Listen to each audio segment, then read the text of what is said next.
तर नमस्कार मित्रांनो, आज व्हिडिओ बनवण्याचा आपला उद्दिष्ट असा आहे की सुरुवातीपासून आपण जे काही केलेलं आहे त्याची पूर्ण माहिती मी तुमच्यापासून शेअर करणार आहे। यावर्षी आपण पारंपरिक शेती न करता 3 एकर क्षेत्रावर आपण यावर्षी थोडं अलग काय केलं हे तुम्हाला मी सांगतो।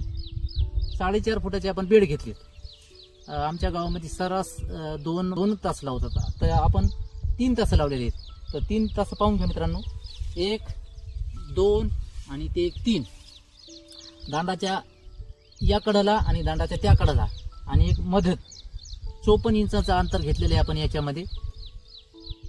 तर पुढं सोयाबीन निघाल्याच्या नंतर याच बेडवर आपण कोणती बी मशागत न करता आपण याच्यामध्ये ऊस लावणार आहोत। या बेडमध्ये आपण ऊस लावणार आहोत। त्याचप्रमाणे इथं ऊस लावल्याच्या नंतर याच बेडवर आपण हरभऱ्याचं पीक घेणार आहोत। तर अशा जर नवीन जर आपल्याला आयडिया पाहिजे असतात तर आपण माझ्या यूट्यूब चॅनल, इंस्टाग्राम आणि फेसबुक यांना फॉलो करा। तर धन्यवाद।